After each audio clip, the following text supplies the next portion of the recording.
창세기 40장 21절로부터 23절까지 말씀 같이 한 목소리로 봉독해 올리겠습니다. 시작. 바로의 술 맡은 관원장은 전직을 회복하며 그가 잔을 바로의 손에 받들어 드렸고 떡 굽는 관원장은 매달리니 요셉이 그들에게 해석함과 같이 되었으나 술 맡은 관원장이 요셉을 기억하지 못하고 그를 잊었더라. 아멘. 오늘 말씀의 제목은요, 이해할 수 없는 일이 일어날 때마다 라는 제목으로 함께 은혜를 나누기를 원합니다. 우리는 지금 요셉의 이야기를 보고 있습니다. 지난주에 요셉의 인생 가운데 여러 가지 자기가 사랑했던 사람들을 잃었던 그런 상실을 통해서 하나님께서 그의 삶 가운데 역사하신다라는 것들을 보았는데요. 오늘은 요셉의 삶에 일어나는 우리가 이해하기 힘든 일들을 통해서 하나님께서 인도하시는 하나님의 섭리, 하나님의 예정, 하나님의 뜻을 함께 보기를 원합니다. 오늘 우리가 보는 40장은 감옥에 갇힌 요셉의 이야기입니다. 요셉은 하나님의 섭리에 따라서 악한 여자 보디발의 아내 모함으로 인해 감옥에 갇히게 됩니다. 하지만 그는 흔들리지 않고 감옥 안에서도 간수장의 총애를 받고 또 간수장이 요셉의 일에 대해서는 하나도 관여하지 않고요, 요셉으로 하여금 모든 전옥을 맡기는, 그러니까 본래 하던 일이겠죠, 그런 일들을 감당하게 만듭니다. 제가 요셉을 보면서 생각해 보니까요, 이 단어가 참 맞다라는 생각이 드는 단어가 하나 있더라고요. 그게 무엇이냐면 바로 요셉의 인격, 요셉의 성실함의 클래스는 영원토록 변치 않는다라는 겁니다. 한 사람의 클래스가 변치 않더라고요. 그 영적 수준, 영적 퀄리티가 어느 곳을 가든지 어떤 상황에 있든지 간에 요셉에게 있어서는요, 변하지 않고 그대로 이어져서 요셉은 그 감옥에서도 하나님의 신실한 종으로 복 있는 자의 삶을 살게 됩니다. 그러다가 1절에 이렇게 40장이 시작하는데요, 한번 다 같이 읽어볼까요? 시작. 그 후에 애굽 왕의 술 맡은 자와 떡 굽는 자가 그들의 주인 애굽 왕에게 범죄한지라. 여기서 말하는 그 후에라는 말은요, 요셉이 감옥에 있기 전이 아니라 감옥에 있으면서 간수장의 총애를 받으면서 그 감옥의 전옥을 맡아서 마치 그 매니저처럼요, 그 모든 전옥을 맡아서 일하고 있는 그때에라는 이야기입니다. 그러니까 오늘 하나님은 어떤 일들을 계획하시고 마치 어떤 일들을 계획에 따라서 이렇게 이루어 가시는데요, 하나님의 계획, 하나님의 그 뜻은요, 언제나 정확한 때에 정확하게 이루어지고 있더라라는 겁니다. 왜냐하면 떡 맡은 장관과 이 술 맡은 장관이라고 얘기하죠, 이 사람은 보통 사람들이 아닙니다. 왜냐하면 오늘 우리가 읽지는 않았는데요, 40장 3절과 4절을 보면요, 이렇게 얘기를 해요. 그러니까 술 맡은 장관과 떡 맡은 장관을 친위대장의 집안에 있는 옥에 가두니 곧 요셉이 갇힌 곳이라. 친위대장이 요셉에게 그들을 수종들게 하며 요셉이 그들을 섬겼더라. 그들이 갇힌 지 여러 날이라 라고 얘기해요. 여러분, 이 친위대장은요, 지난주에 열받은 사람입니다. 그래서 자기 부인과 요셉에게 그런 일이 있었다고 해서 분노했던 사람이에요. 그래서 요셉을 그 친위대장에 있는 시위대 감옥에 이렇게 거의 다 집어넣은 아주 장본인입니다. 그런데 지금 온 두 사람이 얼마나 고위 관직자인지 이 두 사람을 위해서요, 오늘 친위대장이 특별하게 이 일을 감당할 수 있는 사람은 요셉밖에는 없어 라고 얘기하면서 요셉으로 그들을 수종하게 할 만큼 이 두 사람은요, 보통 사람이 아니라는 거예요. 보통 사람이. 그래서 얼마나 보통 사람이 아닌가 봤더니요, 이 술 맡은 장관이라는 이 사람은요, 많은 술 맡은 사람들을 위해 장관이겠죠. 이 사람은, 관원장은 어떤 사람이냐면요, 왕의 옆에서 왕을 보조하는 비서실장 같은 임무를 가졌다는 거예요. 그리고 떡 맡은 장관은요, 왕이 제사를 드리려고 갈 때에 그 제의적인 문제, 제사적인 문제를 왕을 대신해서 이렇게 준비하는 사람들, 그러니까 왕의 비서실장, 왕의 제사를 감당하는 그런 정말 중요한 자리를 맡은 자들이라는 거예요. 근데 우리가 참 신기하죠. 어떻게 이 두 사람이요, 갑자기 왕의 분노를 사서 이렇게 감옥에 갇히게 되었느냐는 거예요. 딴 땐 가만히 있다가요. 우리는 왜 이런 일들이 벌어지는지 잘 알고 있습니다. 왜냐하면 하나님께서는요, 언제나 우리의 삶 가운데 어떤 일들이 벌어질 때 우연이라는 가면을 쓰고 그 어떤 일들을 벌어지게 하지만 나중에 시간이 지나고 보니까요, 그 우연은 우연이 아니더라라는 것입니다. 여러분, 실제로 하나님 앞에서 허락되어지지 않은 일이 일어날 수 있겠습니까? 예. 많은 순간 우리는 우리가 이해하지 못하는 일들에 대해서 왜라는 질문을 던질지 모르겠는데요, 하나님에게는요 왜가 없습니다. 하나님은 온 세상을 주관하시는 분이기도 하지만요, 하나님은 이 땅에 있는 모든 일들이 하나님의 계획에 따라서 하나님의 큰 그림을 만들어가게 하는 각자 배역으로, 역할로, 우리 식으로 하면 배우죠. 배우로 사용하시면서요, 결국에는 하나님의 아름다운 뜻이 이루어지게 만드는 그런 분이시다라는 겁니다. 하나님이 오늘 요셉을 그 감옥 속에 가두고 또 감옥에서 전옥을 맡았을 때 이 두 사람을 보낸 이유는요, 우리는 이 나중의 이야기를 알고 있기 때문에 왜 이런 일이 벌어졌는 줄 알아요. 이 두 사람이야말로 나중에 요셉이 총리가 되는데 아주 일조한 사람입니다. 두 가지 의미에서 그래요. 하나는 이 두 사람 때문에 이제 요셉이 단순히 행정 업무만 잘하는 사람이 아니라 뭐 더 잘 해석하는 사람일까요? 꿈을 잘 해석하는 사람. 그러니까 꿈을 그냥 해석하는 것이 아니라 아주 정확하게 아주 잘 해석한다는 것이 이제 판명나기 시작해요. 그러니까 보통 세상적인 측면에서의 어떤 그의 수준을 다른 사람들이 인정했다면 이번에는 영적인 수준까지도 인정하는 그런 사람이 되었더라라는 거예요. 두 번째는요, 이 두 사람을 만났기 때문에 나중에 바로 왕 앞에까지 가는 그런 일이 벌어질 수 있다는 거예요. 여러분, 세상에서 만나는 사람들은 정말 중요한 사람입니다. 그래서 우리가 참 잘 대해줘야 돼요. 그 사람이 아무것도 아닌 것 같고 하찮은 것 같고 뭐 내가 보기엔 별 볼 일 없는 것 같은 사람이라도요, 절대로 함부로 대하시면 안 됩니다. 하나님께서 나를 위해서 예비한 사람이 될 수도 있다는 거예요. 요셉이 온 마음과 온 힘을 다해서 이 두 사람을 정말 잘 대접합니다. 그래서 이 둘을 통해서 나중에 총리가 되는 일을 감당하게 된다는 거예요. 여러분, 요셉이 이 두 사람의 꿈을 해석하면서요, 하나님의 뜻이 당시에는 몰랐지만 요셉의 마음 가운데는요, 자기의 그 힘들고 어려운 처지가 있었던 것 같아요. 저는 오늘 우리가 이 이야기는 읽지 않았는데요, 요셉이 이 술 맡은 장관의 꿈을 해석해 주고 난 다음에 자기가 아주 개인적으로 이 술 맡은 장관에게 부탁하는 말이 나와요. 14장 15절, 14절 15절 한번 다 같이 읽겠습니다. 시작. 당신이 잘 되시거든 나를 생각하고 내게 은혜를 베풀어서 내 사정을 바로에게 아뢰어 이 집에서 나를 건져 주소서. 나는 히브리 땅에 끌려온 자요, 여기서도 옥에 갇힐 일은. 여러분, 우리는 가끔 믿음이 좋은 사람은 별로 안 아파할 수도 있다는 생각이 들어요. 한번 옆에 사람은 아니고 자기 손을 한번 꼬집어 보세요. 예, 꼬집으면요 어떻습니까? 여러분, 만약에 세게 꼬집는다면 아플 거예요. 여러분, 똑같이 꼬집으면 다 아파요. 꼬집는데 안 아픈 사람 없습니다. 세상에 고난을 만나고 고난을 당하고 있는데 아이고 할렐루야 나는 기뻐 행복해, 그건 믿음으로 고백하는 것일 수 있죠. 그러나 누구도 고난의 시간을 지나는 것을 행복하게 생각하는 사람은 없습니다. 정말 왜 나에게 이런 일이 벌어졌을까 가슴을 치면서 한탄할 수도 있고요, 또 하나님이나 상황을 향해서 분노할 수도 있어요. 그런데 실제로 고난보다 더 힘든 일이 무엇인 줄 아십니까? 사람에 대한 배신감이에요. 사람에 대한 배신감, 섭섭함이죠. 이 섭섭이라는 놈이 우리 마음에 들어오면요, 정말 더 이상 살고 싶은 생각이 안 들어요. 여러분, 지금 요셉은 분명히 감옥 안에서 고난을 받고 있어요. 그래서 아까 이야기했듯이 나는 히브리 땅에서 끌려온 자입니다. 여기서도 옥에 갇힐 만한 일은 행하지 않았습니다. 제발 바로 임금에게 내 사정을 한 번만 말씀해 주시고 나를 여기서 좀 건져주세요 말할 정도로 그의 삶은 힘들고 어려웠습니다. 그런데 오늘 우리가 아까 읽었던 40장 23절 뭐라고 얘기한 줄 아십니까? 40장 23절 뭐라고 한지 아십니까? 다 같이 읽을까요? 시작. 술 맡은 관원장이, 야, 치사한 인간이죠. 어찌 이럴 수가 있습니까? 왜 치사하냐면요, 41장 9절을 보면요, 이 사람이 나중에 이걸 기억해내면서 스스로 이렇게 얘기해요. 41장 9절 한번 펴주세요. 다 같이 읽겠습니다. 시작. 술 맡은 관원장이 바로에게 말하여 이르되 내가 오늘 내 죄를 기억한다고 얘기해요. 아니, 건망증 때문에 누구 하나를 오늘 우리 이번 주에 점심 먹읍시다.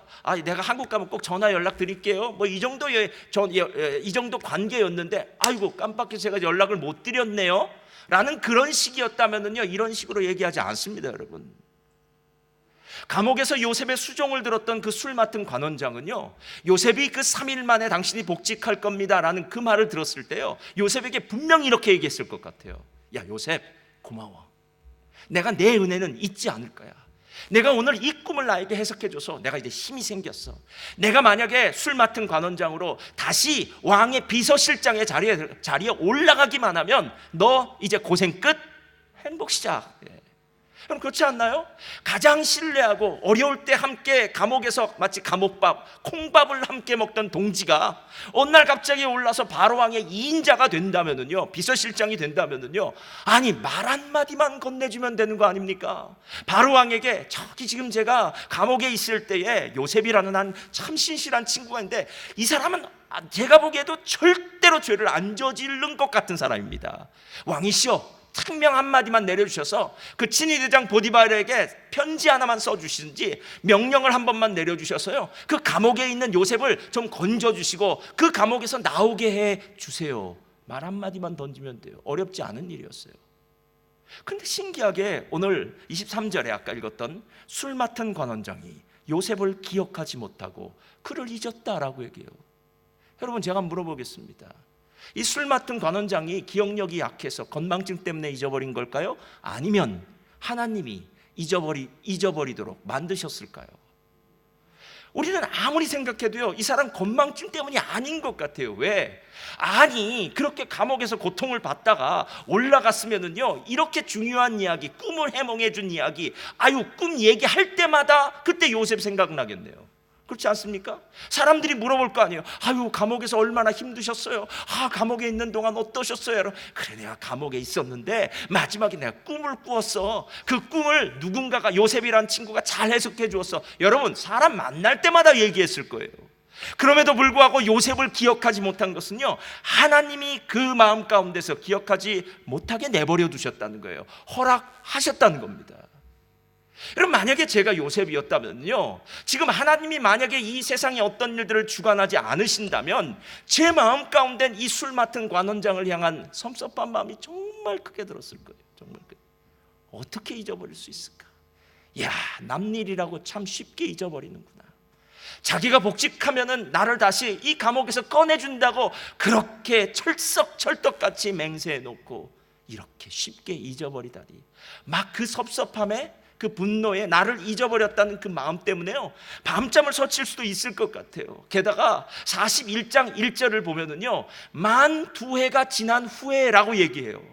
그러니까 요셉을 잊어버린 시간이 만 2해요. 만 2해. 여기서 만이라는 것은요, 풀이라는 뜻이에요. 그러니까 2년을 꼬박 채워서 잊어버렸다는 거예요. 하루도 빠짐없이. 하나님이 처음부터 2년을 채울 때까지 요셉에 대해서 까맣게 잊어버리게 만들었다는 거예요. 여러분, 하나님의 큰 그림을 아십니까? 하나님의 섭리를 아십니까? 우리에게 있어서 가장 힘들고 어려운 건요, 앞에 무슨 일이 벌어질지 모르는데 그냥 가는 거예요. 어떻게 우리의 인생은 원웨이잖아요. 20대도 한 번이었고요, 30대도 한 번이었고요, 40대도 한 번이었고요, 50대도 한 번이었고요, 60대도 한 번이었고요, 70대도 한 번이고요. 우리는 인생을 한 번도 되돌아가서 살 수 있는 사람이 없어요. 제가 지난주에 어느 글을 읽다가 이 책 재미있다라고 생각하면서 읽었던 글이 있어요. 어느 분이 95세 이렇게 썼다 그러더라고요. 내가 65세까지는 정말 행복하게 살았고 정말 열심히 살았다, 그렇게 쓰더라고요. 근데 65세 은퇴를 딱 할 때 이 사람이 이렇게 생각했대요. 이제 나는 오래 살지 못할 거야 생각하면서 65세를 준비하지 않았다는 거예요. 근데 자기 나이가 지금 95세라는 거예요. 그럼 몇 년을 더 산 거예요? 30년을. 나의 지난 30년은 정말 비참했다는 거예요. 왜? 준비를 안 했으니까. 근데 여러분, 그게 중요한 게 아니에요. 지금 나는, 이렇게 시작해요. 95세. 지금 나는 무언가를 배우고 있다. 언어를 배우고 있다 그러더라고요. 지금 나는 언어를 배우고 있다. 왜냐하면 105세가 됐을 때 후회하지 않기 위해서. 그럼 몇 살까지 살지 어떻게 알아요? 한나건사님 요 앞에 계시지만, 저분이 이제 100세가 얼마 남지 않았습니다. 여러분, 세상에 어느 누구도 얼만큼 살지 누구도 몰라요. 그러나 모르기 때문에 우리는 준비하면서 하나씩 살아가는 거 아닙니까? 마찬가지로 모르기 때문에 어쩌면 두려운 거 아닙니까, 여러분? 예? 지금은 너무너무 힘든데 시간이 지나고 나니까 그 힘들었던 일이 시간이 지나고 난 다음에는 좋은 일로 바뀌어질 수도 있고요. 야, 그때 내가 고생하길 참 잘했어. 그때 고생한 것 때문에 지금 내가 이렇게 올라와 있네 라고 생각할 수 있다는 거예요. 여러분, 요셉을 향해서 우리가 한 가지 알 수 있는 건 무엇이냐면요, 하나님은 지금 요셉의 인생에 큰 그림을 그리고 있다는 거예요. 그러니까 요셉 한 사람은요, 오늘 배우와 마찬가지예요. 하나님의 연극의 배우라는 겁니다. 그런데 이 배우는 앞에 무슨 일이 벌어질지 몰라요. 그냥 자기의 연기를 열심히 하고 있는 거예요. 이 모든 연극의 각본을 쓰시는 분은 하나님이세요. 이 연극의 마지막에는 무슨 일이 있어야 되면, 앞으로는 무슨 일이 있어야 되느냐 하면, 앞으로는 이제 바로가 꿈을 꿔야 되고요, 바로가 꿈을 꾸고 난 다음에 아무도 해석하지 못해야 되고요, 그 다음에 요셉이 이 꿈을 해석할 거고요, 요셉이 꿈을 해석하고 난 다음에 7년 동안 풍년이 시작될 거고요, 그 다음에 7년 동안 흉년이 시작될 때고요, 흉년의 두 번째 해는 요셉의 형들이 이제 애굽에 곡식을 사러 찾아와야 될 거고요, 그 다음 해에는 다시 형들과 아버지가 함께 찾아와서 70명이 되는 요셉의 가족들이 이제 가나안 땅에서 애굽 땅으로 와서 살게 되어지는 일이 벌어져야 된다는 거예요.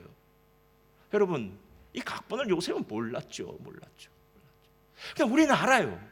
하나님은 모든 것을 때를 따라서 하나님의 섭리하심이 있는데, 우리가 오늘도 바로 기억해야 될 것은 무엇이냐면, 하나님은 때가 되기 전에는 어떤 일을 잘 행하지 않으신다는 거예요. 때가 되기 전에는. 그러니까 하나님의 때가 이르러야만 그 일들이 감당되어진다는 거예요. 요한계시록 보면 6장에 7가지 인 중에 5번째 인이 나옵니다. 그 중에 순교를 당한 믿음의 백성들이 하나님의 보좌 앞에서요, 제단 앞에서 막 하나님을 향해서 소리치는 이 아이가 나와요. 계시록 6장 10절. 큰 소리로 불러 이르되 거룩하고 참되신 대주제여, 땅에 거하는 자들을 심판하여 우리 피를 갚아주지 아니하시기를 어느 때까지 하시려 합니까? 너무 힘드니까요. 너무 고통스러우니까요. 주님 빨리 재림해 주세요. 주님이 재림하셔서 온 세상이 끝나야만 우리가 지금 고통받고 고난받고 있는 일 맞춰지는 거 아닙니까? 이번에 인도에 갔더니요, 인도 오리사라는 지역에 7년 전에 큰 힌두교 박해가 있었더라고요. 야, 제가 그거 듣고 너무 깜짝 놀랐습니다. 자기 아들을, 목사님의 아들을 보는 앞에서 죽이기도 하고요, 교회는 불을 태우기도 하고, 그때 많은 아이들이 고아가 되기도 하고. 여러분, 이런 핍박을 보면서요, 주님 언제까지 우리들의 이 신원함을 주께서 들어주시지 않겠습니까? 라고 얘기하는 거예요. 그랬더니 그 다음 절 이렇게 얘기해요. 다 같이 읽겠습니다. 시작. 각각 그들에게, 자, 흰 두루마기를 왜 주셨을까요? 흰 두루마기는 승리의 상징이에요. 너희들 승리했어. 잠깐만 기다려. 옷 쫙 주시는 거예요. 흰 두루마기를 입었으니까 이제 하나님께서 그 면류관을 주신 것처럼 보상을 해주시는 거예요. 그리고 난 다음에 이렇게 얘기하세요. 이르시되 아직 잠시 동안 쉬되 그들의 동무종들과 형제들도 자기처럼 죽임을 당하여 그 수가 차기까지. 아직 더 죽어야 된다는 거예요. 아직 순교자의 숫자가 채워져야 된다는 거예요. 여러분, 오늘 하나님은 우리도 모르는 사이에요. 하나님의 때가 있어요.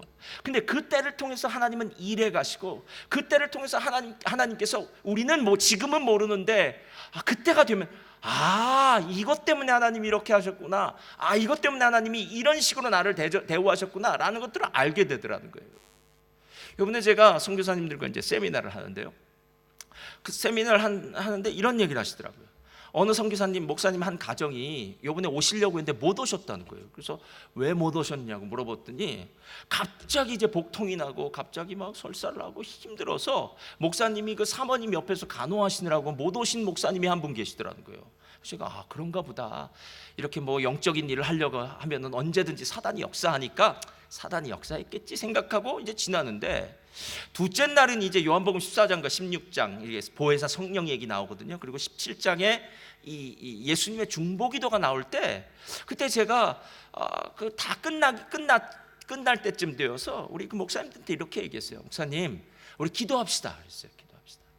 하나님께서 우리 각 사람들을 향해서 예수님이 특별히 중보기도해 주신다고 말씀하니까, 또 예수님이란 분이 보혜사고 성령님은 다른 보혜사로 예수님 같은 일을 함께 해주셔서 예수님처럼 우리와 함께 계시고 우리를 도와주시고 우리를 가르치시고 우리를 인도하시고, 할렐루야, 우리 성령이 하나님은 이런 분이시니까 우리 시간 기도합시다 그랬어요. 그래서 자기 문제를 내놓으라 그랬어요. 그랬더니 첫 번째 목사님은 뭐 이런 문제 위해서 기도해달라고, 두 번째는 이런 문제 위해서 기도해달라고 이렇게 기도하더라고요. 근데 마지막에 앉은 목사님이요, 자기 문제는 얘기하지 않고 이렇게 얘기하는 거예요. 오늘 여기에 나오지 못한 그 사모님이 병 고침을 위해서 오늘 기도합시다 이러는 거예요. 그래서 제 마음에는 속으로 무슨 생각이냐면, 본인들 그분 안 오는 건 당연한 거라고 저는 생각했으니까, 그분은 여기 이번에 못 오시는 거고, 왜냐면 거리가 좀 있거든요. 못 오시는 거고 그냥 본인을 위해서 기도하면 될 텐데 라고 생각했지만, 또 그분이 기도하자고 하니까 기도했습니다. 그러면서 열심히 기도했어요. 그 다음날 아침에 그분들이 왔어요. 그런데 하는 말이, 오후에 그 사모님이 김칫국이 먹고 싶다라는 겁니다. 김칫국을 남편이 만들어서 먹고 난 다음에 원기가 회복되어져서 병이 다 나아져서 그날 아침에 왔다는 거예요. 그래서 함께 말씀을 나누는데 제가 깜짝 놀랐어요. 그렇지, 우리가 하나님 앞에 기도하는 것은 응답되는 거지, 하나님의 때에 맞추어서. 여러분, 하나님의 때라는 것에 대해서요, 훨씬 더 우리가 생각하는 것보다 더 깊이 아셔야 돼요. 세상은 내 뜻대로 움직이지 않습니다. 여러분, 내 때는 중요하지 않아요. 하나님의 때가 중요해요. 그래서 우리는 하나님의 때를 기다리는 것입니다. 그리고 하나님의 때가 임하기를요 기도하는 거예요. 기도하지 않는 사람에게는 하나님의 때가 임할 수가 없어요. 기도하지 않는 사람은 하나님의 때를 기다리는 사람이 아니에요. 그래서 우리는, 하나님, 어느 때에 하나님이 역사하실까요? 어느 때까지 우리를 참으시겠습니까? 하나님의 때를 저에게 보여주시옵소서. 그 하나님의 때한 마음이 생겨야 된다는 거예요. 그리고 난 다음에요, 이제 3일 세미나가 끝나고 4일째 되는 날 찬디가르라는 곳에 이제 판가지 목사님을 향해서 갔어요. 갔더니 사모님이 저한테 그러더라고요. 목사님, 제가 차를 드리고 싶은데 저희가 원래 원두 커피가 있었는데 원두가 다 떨어졌다는 거예요. 그러면서 하시는 말씀이, 믹스 커피라도 될까요? 그러더라고요. 아니 여기까지 와서 믹스 커피 웬 말입니까? 한국 건데. 그래서 상관없습니다 라고 얘기했습니다. 저희는 원래 원두 커피를 먹는데 오늘 원두가 딱 떨어졌어요 그러는 거예요. 그래서 믹스 커피를 마셨어요. 근데 제 옆에 있었던 송문규 목사님이 뭐라고 얘기하면, 본인이 원두 커피를 가져왔다는 거예요. 이분이 바로 얼마 전부터 원두 커피를 또 이렇게 하시기 시작한 거예요. 그러면서 저는 안 가져온 줄 알았어요. 왜냐하면 그 차를 타고 간 게 아니라 다른 차를 빌려갔기 때문에 안 가져온 줄 알았더니, 밑에 잠깐만 기다리라고, 원두 밑에 있다고. 그래서 원두를 가져왔어요. 근데 판가지 목사님이 그 원두를 가져오자마자 이렇게 얘기하는 거예요. 제가 오늘 아침에 귀한 목사님들이 온다고 해서 어쩌든지 간에 원두를 구하려고 나가려고 했는데, 그때마다 전화가 오고 무슨 일이 생기고 못 갔다는 거예요. 하나님께서 오늘 목사님을 통해서 이걸 보내주시려고 우리가 오늘 이런 일이 있었나 봅니다 라고 얘기하는 거예요. 여러분, 어떻게 하나님이 그날 그 집에 원두가 떨어질 걸 알고 그날 목사님이 원두를 가져가는 마음을 주시고, 여러분, 우리가 생각하기엔 모든 게 마치 각본처럼 이렇게 쓰여진 것 같은데, 지혜가 뛰어나신 하나님은 그 모든 상황을 아시고 그 모든 상황을 위하여 우리를 준비케 하시고 하나님의 놀라운 능력을 우리들에게 보여주시는 줄 믿습니다. 여러분, 오늘 제목이 무엇인지 다시 한번 생각해 볼까요? 오늘 제목 한번 다시 띄워주시고요, 다시 한번 읽어볼까요? 시작. 이해할 수 없는 일이 일어날 때마다요. 여러분, 실은 살아가면서 우리는 끊임없이 이해할 수 없는 일들을 만나게 됩니다. 지금까지도 그런 일들 만났고요, 앞으로 우리가 목숨이 있는 한, 생명이 있는 한, 우리는 끝까지 이해할 수 없는 일들을 만나게 될 것입니다. 그때 우리가 알아야 될 것은 무엇이냐면요, 하나님의 큰 그림이 있다. 하나님은 섭리 가운데 하나님의 때에 따라서 그 모든 일들을 행하신다라는 믿음을 가져야 된다는 거예요. 믿음을요. 제가 지난번에도 한번 얘기했던 것 같네요. 제가 강원도에 있는 선교사 수련회가 있어서 강원도에 그때 혼자 나중에 갈 일이 생겼어요. 강원도 속초에 콘도미니엄 같은 데를 가야 돼서 이제 고속버스를 탔습니다. 마장동에서. 마장동이 아니더라고, 어디라, 그쪽 동부 고속버스 터미널 탔어요. 제 생각이 이랬어요. 제가 예전에 버스를 타고 속초를 갔던 기억은 대관령을 지나서 강릉을 지나서 쭉 올라가야 속초라고 생각했어요. 제가 예전의 사람이니까. 근데 이 버스가요, 대관령 쪽으로 안 가는 것 같아요. 춘천 쪽으로 해서 올라가더니 미시령 터널을 그냥 쑥 지나가 버리더라고요. 그리고 속초에 2시간 만에 도착했어요. 속초에 2시간을 도착할 때 제가 깜짝 놀랐어요. 미시령 터널, 여러분 미시령 터널 타보신 분이 있으실 거예요. 우와, 길다 이렇게 길까요? 미시령 터널, 미시령 터널 정말 길어요. 여러분, 제가 미시령 터널을 탔을 때 두려워했을까요? 안 두려워했을까요? 하나도 안 두려워요. 왜? 터널이기 때문에 그래요. 만약에 미시령 터널이 아니라 미시령 동굴이었다면 계속 가면 갈수록 저는 훨씬 두려워했을 겁니다. 이번에 올해 태국에서 그 축구 선수들이 동굴에 들어갔다가 정말 고립되어 가지고 얼마나 많은 온 세계 뉴스에 올랐던 적이 있습니까? 들어갈 때는 비가 안 왔으니까 좋았어요. 그래서 어떻게 탐험을 해서 들어갔는데 비가 오고 홍수가 나자 터널을 가는 길이 막혀지고 그 친구들은 터널이 아니죠, 동굴 속에 고립되어져서요, 더 이상 생사의 기로에 갈림길에 있었던 그런 사람들이 있지 않았습니까? 여러분, 터널은요 걱정할 필요가 없어요. 터널은 들어가면 나갈 길이 있으니까 터널입니다. 그러나 동굴은 틀려요. 지금 내가 이해할 수 없는 일들이 내 삶에 벌어진다고 했을 때, 여러분, 그 이해할 수 없는 일이 터널의 일입니까? 아니면 동굴의 일입니까? 만약에 터널의 일이라면요, 걱정 안 하셔도 돼요. 결국 우리는 그 터널을 벗어나게 될 것이고요, 터널을 벗어나면 대관령 이쪽이 아니라 태백산맥 이쪽이 아니라 태백산맥 저쪽 편으로 나오는 역사가 있을 줄 믿습니다. 여러분, 이게 믿음 아닙니까? 예? 우리 인생 가운데 이해할 수 없는 일들이 벌어질 때마다, 그렇지, 하나님의 큰 그림이 있을 거야. 그리고 하나님은 하나님의 때에 따라서 나의 삶을 축복한다니까. 로마서 8:28 뭐죠?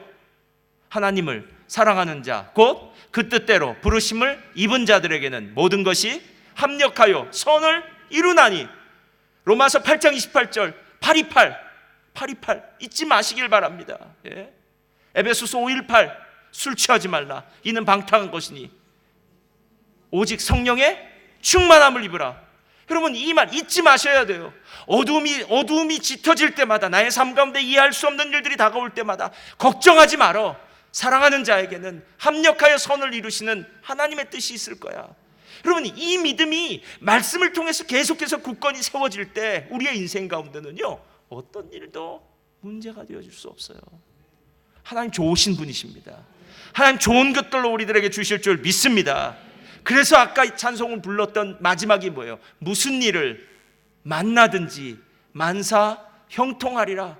무슨 일을 만나든지 만사 형통하리라. 무슨 일을 만나든지 만사 형통하리라. 무슨 일을 만나든지 만사 형통하리라.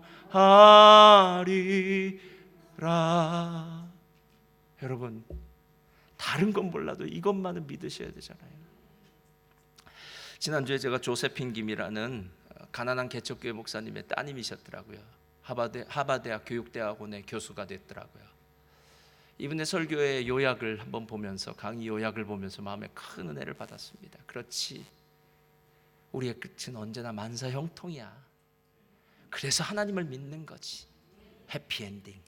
고생 끝에 낙이 온다고. 하나님을 믿는 것은 결코 인생의 실패를 향하여 달려가는 것이 아니라 하나님이 이미 만들어 놓으신, 십자가에서 이미 승리해 놓은 승리를 쟁취하기 위해서 달려가는 거야 하는 이런 믿음이 생겼어요. 한번 우리 이거 보시고요, 그 다음에 우리 성찬 함께 나누도록 하겠습니다. 8살 때 저희 부모님께서 미국으로 이민을 가신대요. 다 백인밖에 없는 거예요. Hey, where are you from? Korea? We don't know where that is. 우린 그거 어딘지 몰라. You're Chinese. 하루는 제가 혼자서 다짐을 했어요. 내가 여기서 잘 버텨나가려면 나도 화이트가 돼버려야 되겠다. 완전 미국 사람이다라고 혼자 생각하고 있을 때 집에 딱 왔는데 저희 아버지께서 또 충격적인 말씀을 하시는 거예요. We are going back to Korea. 근데 하필이면 또 제가 목사님 딸이에요. 작은 개척교회는요, 이 목사님들 자녀가 진짜 잘하는 거 하나 있어요. 깍두기 역할이라는 거예요. 반주자가 안 왔다. 명화야, 네. 주일학교 선생님이 아프시대요. 명화야, 네. 진짜 하기 싫었어요. 아버지의 콜링이지 왜 내가 희생을 해야 됩니까? 하나님한테 대한 불만이 있었어요. 우리 왜 이렇게 가난한 거예요? 하나님, 우리 엄마 아버지나 하나님을 위해서 모든 걸 다 내려놓고 섬기고 있는데 왜 축복을 안 해주세요? 사실 그 어린 마음에는 축복이 돈으로만 오는 줄 알았어요. 아침마다 청소년들은 잘하는 거 있어요. 뭔지 아세요? 이 문을 갖다가 최고로 세게 닫고 가는 거예요. 저 진짜 잘해요. 그런 제 모습을 보면서 엄마가 글썽글썽한 눈물로 통해서 저를 부르시면서 항상 해주시는 말씀이 있으셨어요. 지금은 너가 왜 이렇게 힘든지 모르지만 언젠가는 하나님께서 너에게 보여주실 것이다. 언젠가는 보여주실 거니까 우리가 할 수 있는 건 뭐냐면 지금 주어진 이곳에서, 이 자리에서 나의 최선을 다하는 거다. 성경 말씀에 보면은 너가 어떤 처지에 있는지 이해해라, 이런 말씀 한 번도 나와 있지 않아요. understand라는 말은 없지만 trust, 믿어라. 여러분들 그게 믿음 아닐까요? 눈앞에는 보이지 않지만 있는 것처럼 믿는 거예요.